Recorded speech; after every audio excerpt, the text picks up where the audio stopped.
जैसे श्रावण महीने में चढ़ाए गए कनेर के फूल, दुर्वा,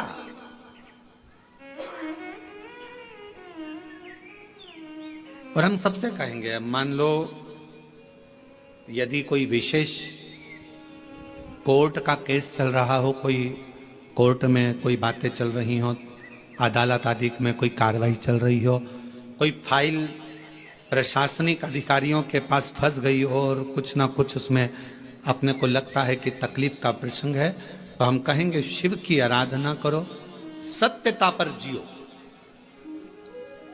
और साथ में 5 दुर्वा, 1 कनेर का फूल पीला, 1 पीला कनेर, 5 दुर्वा, 5 बेलपत्र लेकर शिव जी के मंदिर में जाकर शिवलिंग पर समर्पित कर 2 लोटा जल सावन के महीने में उसी पर बेलपत्र कनेर के फूल पर चढ़ाइए।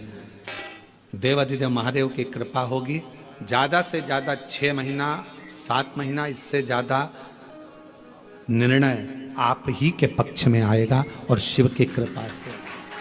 और इसमें एक बात और स्मरण रखें, जैसे कोई की प्रॉपर्टी है, कोई की जमीन है, और वो जमीन तुम्हारी कोई ने कब्जा कर लिया, तुम्हारा नाम नहीं हो पाई, या कोई उसमें लफड़ा हो गया, या तकलीफ आ गई और पैसा उसमें अटक गया, उसके लिए भी कनेर का पुष्प श्रावण महीने के जितने सोमवार आते हैं, रविवारी, सोमवारी और भोमवारी, कौन कौन से बार हो गए? रविवार, सोमवार और मंगलवार, 3 बार। प्रथम दिवस में कनेर का 1 पुष्प लेना है, द्वितीय दिवस में कनेर के 5 पुष्प लेना है, और तृतीय दिवस में कनेर के 3 पुष्प लेना है।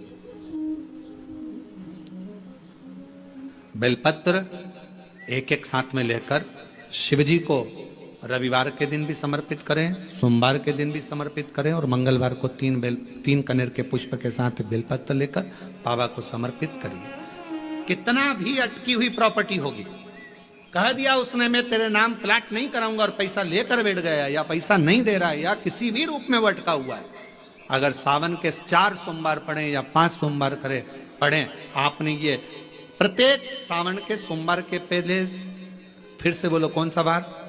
रविवार, सोमवार और मंगलवार, ये 3 बार का क्रम अगर प्रत्येक सोमवार के पहले और बाद में कर लिया, तो आपको उसे प्रॉपर्टी, उस व्यक्ति को तुम्हें देना ही पड़ेगी, छोड़ना ही पड़ेगी। उसको खुद अपने आप में बेचैनी होने लगेगी, मुझे बुलाएगा, आपको जाना नहीं पड़ेगा, खुद बस फोन लगाया आपने, भैया हमारा करा दो, हमारा करा दो, 2 बार 3 बार अगर बोला, चौथी बार वो खुद बुलाएगा, बेचैनी बढ़ेगी।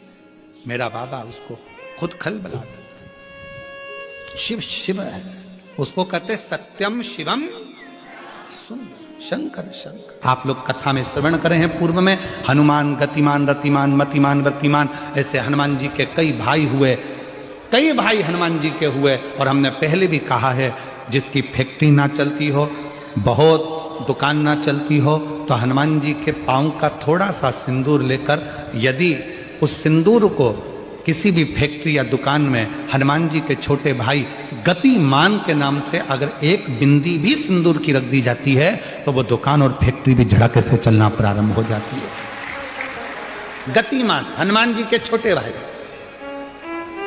एक हनुमान जी के छोटे भाई है मतिमान। जब व्यक्ति डिप्रेशन में जाता है, एकाग्र चित्त नहीं रह पाता है, पढ़ने बैठता है पर एकदम मन नहीं लग पाता है, तो मतिमान का स्मरण किया जाता है, हनुमान जी के 3रे नंबर के भाई का, मतिमान।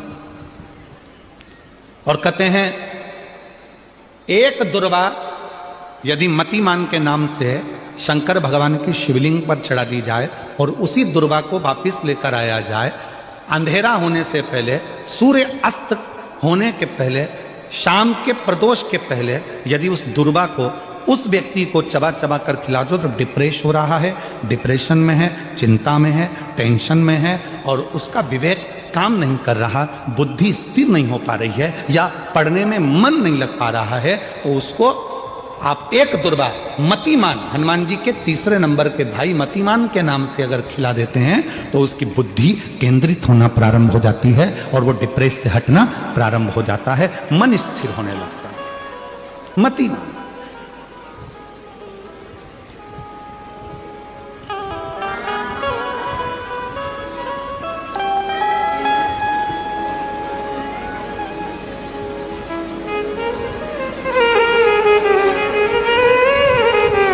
और एक नाम आता है व्रतिमान। इसका प्रैक्टिकल तुम अभी यहीं से कर लेना, ठीक है? चलते चलते मालूम पड़े तुम्हारी पार्किंग यहां से आधा किलोमीटर दूर है, ठीक है? अरे बोलो तो जम के। आधा किलोमीटर दूर तुम्हारी पार्किंग है और तुम्हारी उम्र लगभग बहुत हो गई। मालूम पड़े तुम थोड़े वृद्ध हो गए हो और तुम्हारा घुटना दुख रहा है, तुम्हारी कमर दुख रही है, चलते चलते बड़ी मुश्किल से तुम कथा स्थल तक पहुंचे हो। अब मन में आ रहा है कि मुझे वापस पार्किंग तक जाना है, कैसे जाऊंगी, पाँव तो दुख रहा है। तो एक काम आज चलते चलते करना कि कहीं सीवर वाला महाराज झूठ तो नहीं बोल रहा है, तो प्रैक्टिकल करके जाना। क्या करोगे? यहां से जाते समय आप जब जा रहे हो और आपके शरीर का कोई अंग जब दुख रहा है तो श्री शिवाय नमस्तुभ्यम कहकर श्री व्रतिमान हनुमान का स्मरण करो। किसका स्मरण करना है? जम के बोलो, व्रतिमान हनुमान।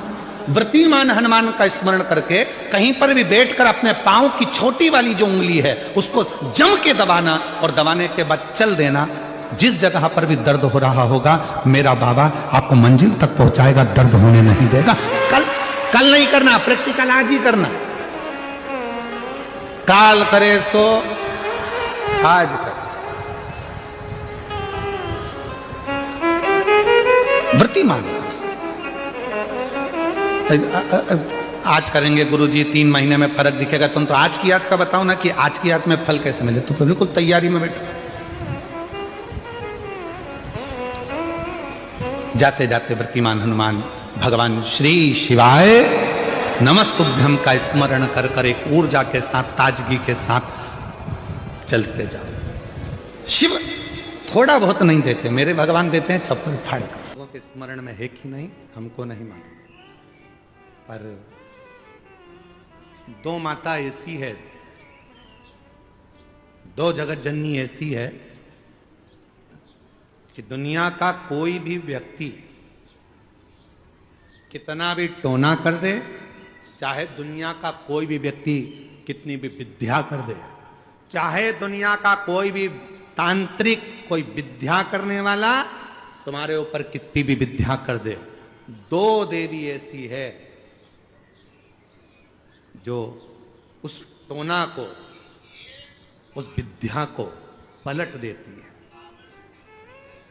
और यह हम नहीं कर रहे हैं, देवी भागवत कर रहे हैं। देवी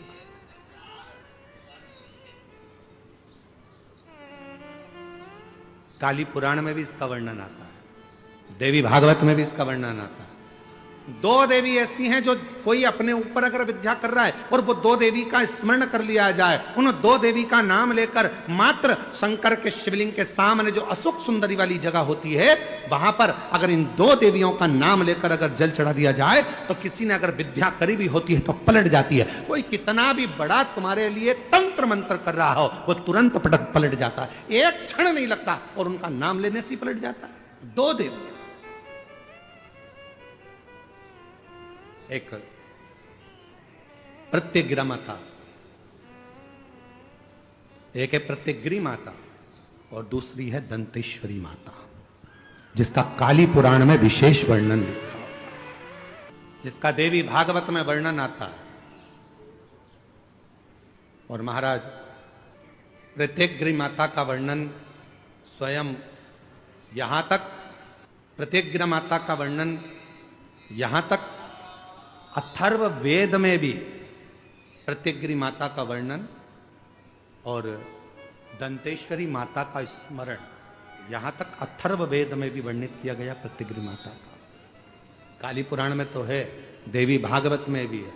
ये जो 2 देवियां हैं, एक प्रत्यग्री माता और दूसरी जम के बोलो दंतेश्वरी माता। ये 2 माता ऐसी हैं, अगर भगवान शंकर का ये शिवलिंग है, ये जलाधारी है, माता पार्वती जी का हस्त कमल, और यहां सामने एक मोटी सी लाइन होती है अशोक सुंदरी का स्थान। इधर गणेश जी, इधर कार्तिकेय जी। जब हम दक्षिण में खड़े होकर, उत्तर में मुख कर कर, यहां खड़े होकर जब हम शिवलिंग पर जल चढ़ाते हैं और अपने जल के पात्र को थोड़ा सा आगे बढ़ाकर हम इस स्थान पर, अशोक सुंदरी के स्थान पर, इस यहां खड़े होकर जल चढ़ाते समय इस स्थान पर अपने पानी के लोटे को आगे बढ़ाते हैं और जल को यहां गिराते हैं। प्रत्येकगिरी माता का नाम लेकर या मां दंतेश्वरी का नाम लेकर जब हम चढ़ाते हैं, आज दिन भर में अगर कोई ने भी हमारे ऊपर विद्या करी होती है, वो 2 मिनट के अंदर वो कटकर गिर जाती है और कोई असर नहीं पाता। 2 मां, एक मां दंतेश्वरी, एक प्रत्येकगिरी। कौन है ये प्रत्येकगिरी माता? तो शिव महापुराण में बड़ा सुंदर वर्णन आया कि जब हिरण्यकशिपु ने बहुत तप करा, बहुत तप। मेरा निवेदन है आस्था चैनल वालों से, कथा लाइव चल रही है, उनसे हम निवेदन करेंगे कि आपके पास में दंतेश्वरी माता का फोटो हो तो आस्था चैनल वाले अवश्य दिखाते रहें बीच बीच में जहां कथा चल रही है। और प्रत्येकगिरी माता का अगर फोटो हो तो सिंह का मुंह होगा माँ का, स्त्री का शरीर होगा माँ का, और बड़े बड़े दंत होंगे उनके, प्रत्येकगिरी माता के। अगर वो भी चित्र हो तो अवश्य जहां कथा चल रही है तो लोगों को मालूम पड़े कि प्रत्येकगिरी माता कौन सी है, दंतेश्वरी माता कौन सी है, उनका स्वरूप का दर्शन अवश्य करा। और प्रत्येकगिरी माता का अगर फोटो का आप लोगों को समझ में ना आए तो एक बार हमको व्यासपीठ पर लाकर उस मोबाइल में दर्शन कराएं तो हम भी बता दें। प्रत्येकगिरी माता 2 माता ऐसी है। काली पुराण के अंतर्गत, देवी भागवत के अंतर्गत, हमारे वेदों के अंतर्गत 2 माताओं का क्रम बड़ा विचित्र। तो हम अभी जो कथा को प्रारंभ कर रहे हैं तो प्रत्येकगिरी से प्रारंभ कर रहे हैं और इसको लेकर जाएंगे दंतेश्वरी माता तक। संध्या काल में लगाया गया दीप मानदेह नामक असुर का संहार कर देता है। प्रतिदिन एक नियम बनाकर रखना चाहिए कि रोज शाम के समय पर अपने घर में प्रदोष काल के समय पर एक दीप जरूर लगाना चाहिए। और यदि बेलपत्र का वृक्ष है तो उस बेलपत्र के वृक्ष के सामने भी एक दीप अवश्य लगाना चाहिए।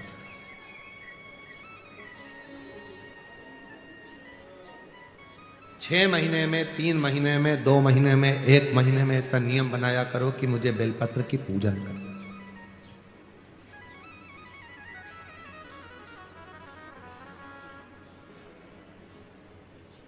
स्वयं माता लक्ष्मी जी ने भगवान नारायण को पाने के लिए बेलपत्र का पूजन किया।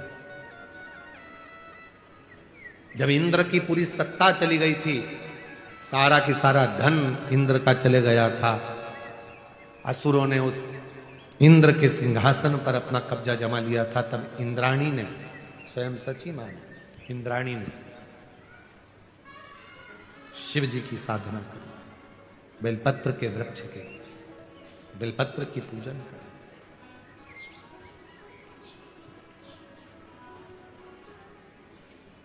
कभी दिल कर जाए तुम्हारा तो कभी महीने में, 1.5 महीने में, 2 महीने में बेलपत्र के पेड़ के नीचे जल लेकर बैठो। बेलपत्र के वृक्ष के नीचे दूध नहीं चढ़ाना, बेलपत्र के वृक्ष के नीचे दही नहीं चढ़ाना, शहद घी नहीं चढ़ाना। बेलपत्र के वृक्ष के नीचे जब आप बैठते हैं, बेलपत्र पूजन का एक विधान होता है कि जब हम बेलपत्र की पूजन करते हैं तो 2 कलश पानी के भरे हुए, एक अपने सीधे हाथ की ओर, एक उल्टे हाथ की ओर रखा जाता है। पूजन की थाली बीच में रखी जाती है। 2 बत्ती का, लंबी बत्ती का, 2 बत्ती लंबी घी की जलाई जाती है। लंबी बत्ती, बेलपत्र के वृक्ष के नीचे 2 बत्ती लंबी जोड़ा बनाकर उसको जलाया जाता। फिर दोनों हाथ में कलश में जल है, बेलपत्र के वृक्ष के नीचे दोनों हाथों का जल धीरे धीरे शिव जी का स्मरण कर कर नारायण लक्ष्मी का स्मरण कर कर, मां आदिशक्ति गौरा का स्मरण कर कर, रिद्धि सिद्धि गणेश का स्मरण कर कर उसको चढ़ाओ।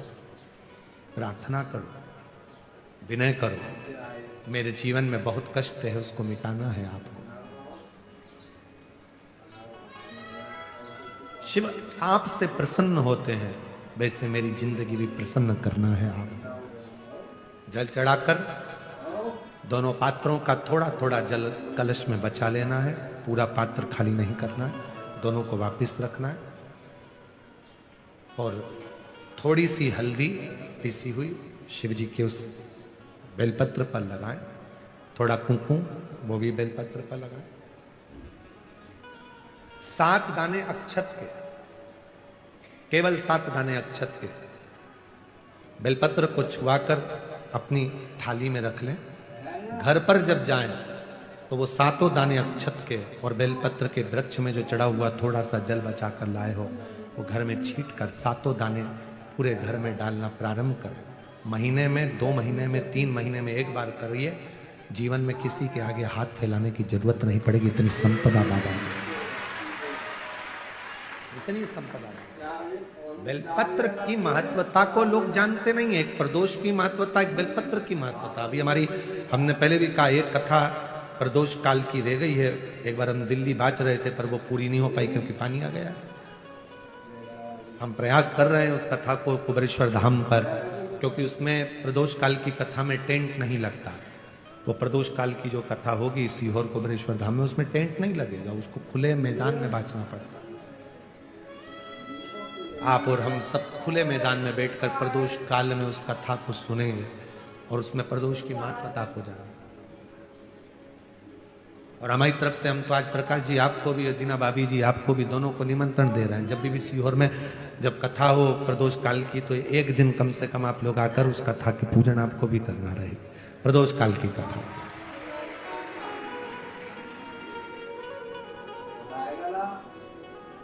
अभी तो नहीं है, पर जब भी तारीख निश्चित होगी, 1-2 साल में, जब बाबा कृपा करेगा तब उसको पंडाल में भले तुम्हारे लिए हम सोने के लिए पंडाल लगा देंगे, पर कथा सुनने के लिए तो आपको मैदान में ही बैठना पड़ेगा, खुले आसमान।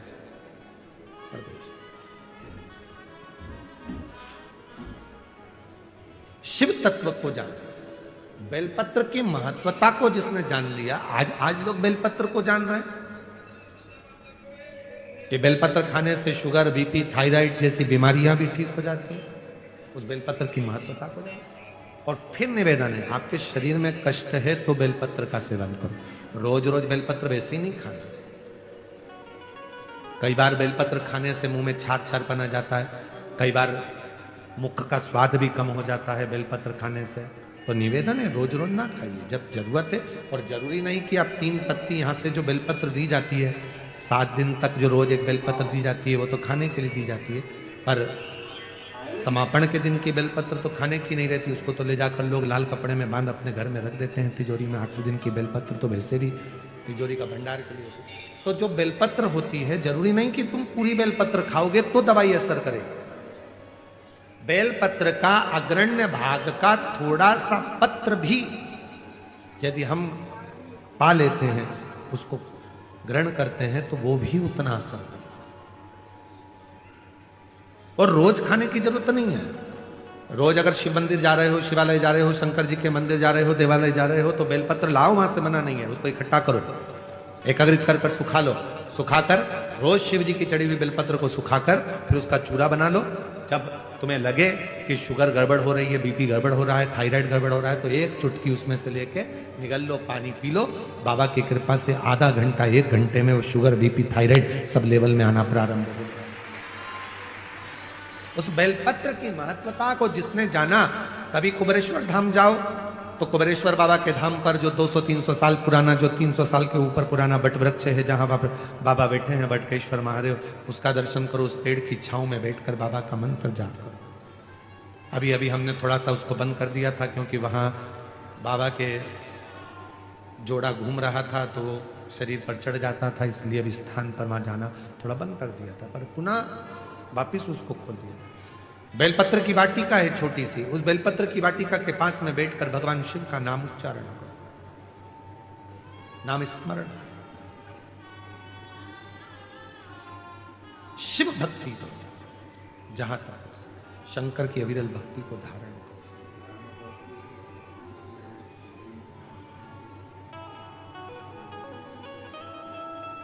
शिव की साधना आराधना जीवन को सुख देती है। बेलपत्र का वृक्ष का पूजन अर्चना हमें आनंद प्रदान करती है। कंसल जी, आज के समय में ये जितने भी श्रोता बैठे हैं और जितने बाहर बैठे हैं और जितने ऑनलाइन सुन रहे हैं अपने अपने घरों में बैठकर, मोबाइल पर, व्हाट्सएप पर, इंस्टाग्राम पर, फेसबुक पर, जितने भी सोशल मीडिया पे सुन रहे हैं, मैं एक एक श्रोताओं से, जितने टीवी पर सुन रहे हैं और जितने यहाँ सुन रहे हैं, मैं सबको खड़े होकर पूछ सकता हूँ कि आपने कहाँ तक पढ़ाई करी है। बुजुर्ग माताएं भी कह देगी कि मैंने भी कहीं 8वीं पढ़ा होगा, 5वीं पढ़ा होगा, 6ठी पढ़ा होगा, 7वीं पढ़ा होगा। कोई कहेगा कि मैंने MBA करा होगा, कोई कहेगा मैंने ये पढ़ाई करी, कोई कहेगा मैंने ये पढ़ाई करी। आज के समय में हर व्यक्ति पढ़ा लिखा है, वो समझता है कि हमको अगर मंजिल तक पहुंचना है और आगे बढ़ना है तो हमें निंदा, बुराई, चुगली, इन सब से दूर हटना है और अपने लक्ष्य को पकड़ना है और आगे बढ़ना है। लक्ष्य अपना हो। अमृत कहां मिलेगा, ये पार्वती जी पूछ रही हैं। समुद्र में अमृत है। शिव जी कहते हैं अगर समुद्र में अमृत होता तो समुद्र खारा ही नहीं होता। मंथन समुद्र में भी है। तो वो जो अमृत मंथन हुआ था, वो अमृत जो निकला था, वो क्या है?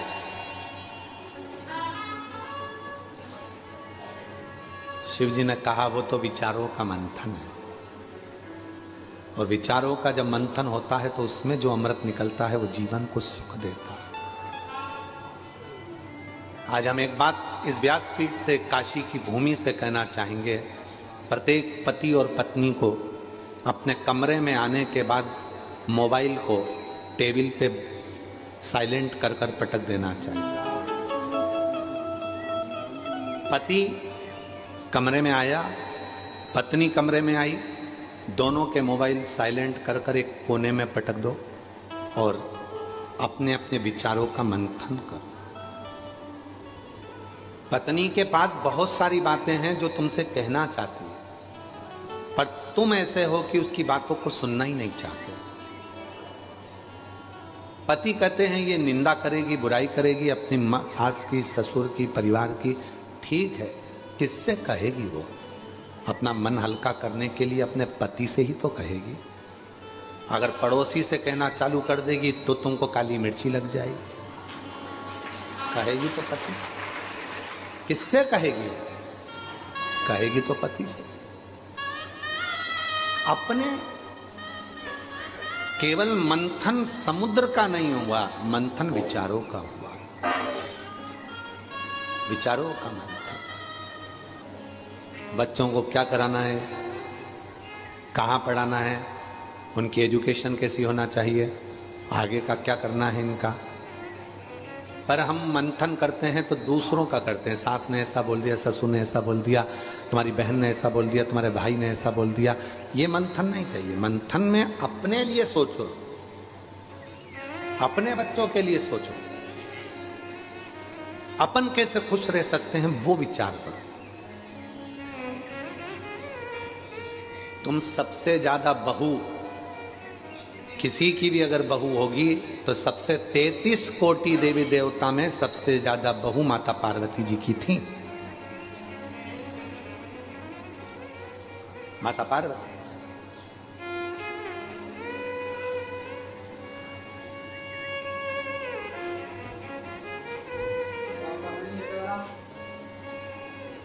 कई माताएं कह देती हैं कि हम हमारी बहू को निभा रहे हैं, बहुएं कहती हैं हम हमारी सास को निभा रहे हैं। मेरी जीजियों, कोई किसी को नहीं निभा रहा, समय चक्र निभा कर चल रहा है और तुम उस परिधि के अंदर चल रहे हो। निभाना किसको कहते हैं? कभी विचार करना माता पार्वती जी की बहुओं को देखकर।